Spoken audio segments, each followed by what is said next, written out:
Baccalaureate ceremony. Today we have the privilege of hearing from one of our own faculty members, Reverend Chad Pierce, Assistant Professor of Religion and ordained minister in the Reformed Church in America. Chad received his Bachelor of Arts degree in psychology with a minor in religion and theology from Calvin College. His Master of Arts in New Testament backgrounds from Jerusalem University College in Israel, Palestine. His Master of Divinity from Western Theological Seminary, and his PhD in Early Judaism from the University of Durham in the United Kingdom.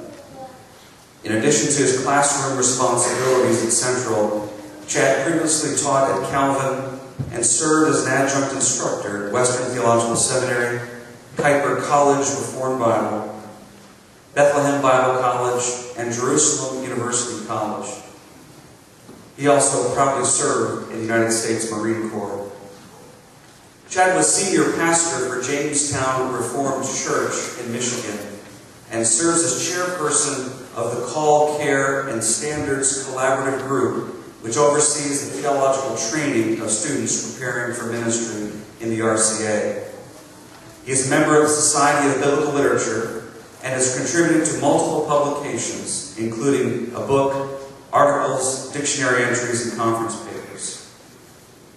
Chad, his wife Jody, and children Jenna, who is age 9, Michael 6, and David age 2, live in Pella.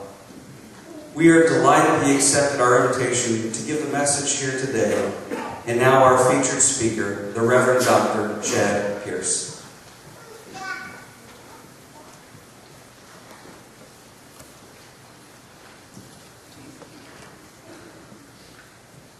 Thank you, President Putnam. Members of the faculty, administration, parents, grandparents, family, and friends, and a special thank you, of course, to our distinguished soon-to-be graduates. Thank you for the privilege of letting me speak to you for a couple minutes on this special day. For today is your day. It's a day where we celebrate all that you've done, and we especially celebrate the degrees that you will receive. But before we do that this afternoon, we gather here. We gather to remember and to thank God for who He is, and to thank God for what God has done to bring each of you to this place today. And we gather to pray to God that the same God who guided you to this place will also be with you in the days, years, and who knows what adventures to come. So hear the word of the Lord is found in Romans chapter 12, verses 1 through 13. I feel a little weird reading this passage since it was just read at the royal wedding. We'll see if we can't undo that today.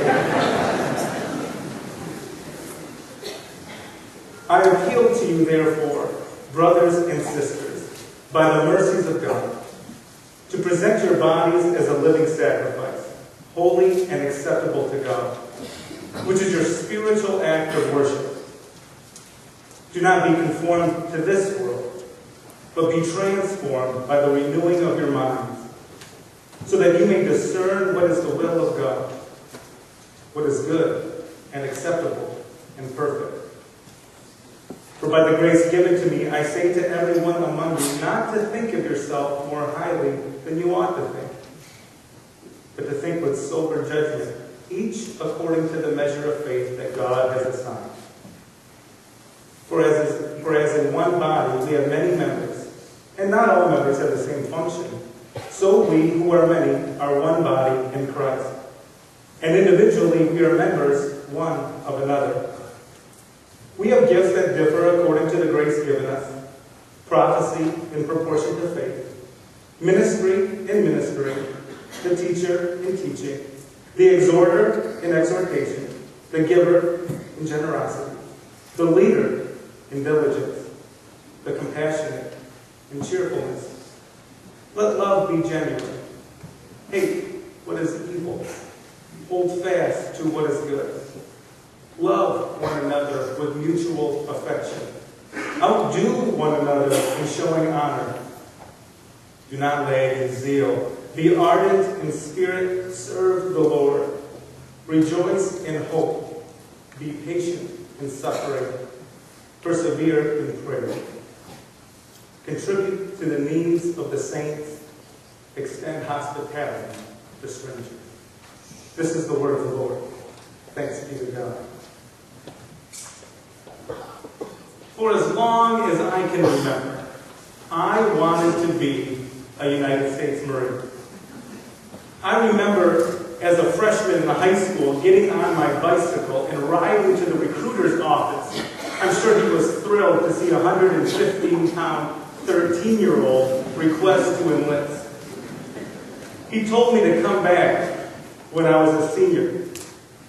I think to his surprise, I did. And a week before my high school graduation, I was on an airplane heading to San Diego, California to the Marine Corps Recruit Depot, otherwise known as boot camp. I remember thinking to myself on that plane ride, in just 3 short months, I'll have that title.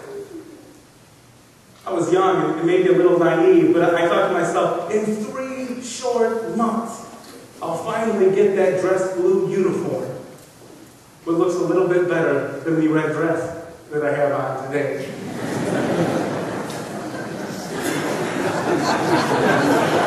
My mother gave it to me, right? 3 short days later, I was doing push-ups in a pile of my own vomit. A drill instructor got on his hands and knees right next to me and started screaming in my ear, "Welcome to the real world, Dorothy. You're not in Kansas anymore." The drill instructor on my left was clicking his heels of his boots together, whimpering, "There's no place like home."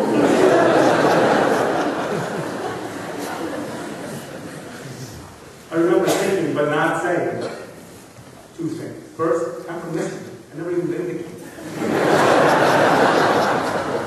And second, we're 80 dudes with bald heads, dressed alike, doing push-ups in our own vomit. Just what kind of real world do you sick people live in?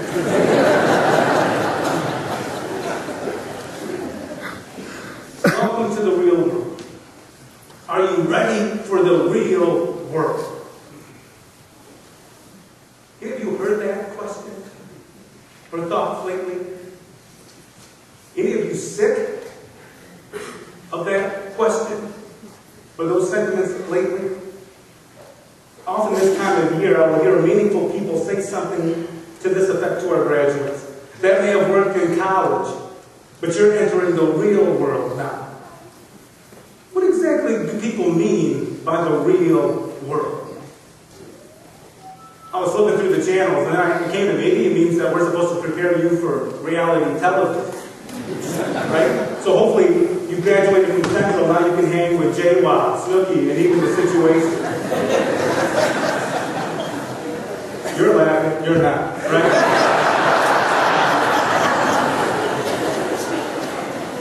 I don't think that's what they mean. What I think they mean is, are you ready for a job? Are you ready for new responsibilities? In short, they're asking you, are you ready to be an adult? Well, in some ways, yes. I hope that Central College has prepared you for those things. But we know that given the world we live in today, the real world is going to mean different things for different people. For some of you, yes, the real world is going to mean a new job with rent payments and new responsibilities, student loan payments. For the others of you, the real world means getting married this summer or something like that. Yet for others, leaving this place is scary. The real world means leaving this place not knowing exactly what you're going to do in the days, weeks, and even years to come. And for others, the real world is going to look a lot like your old bedroom in your parents' basement.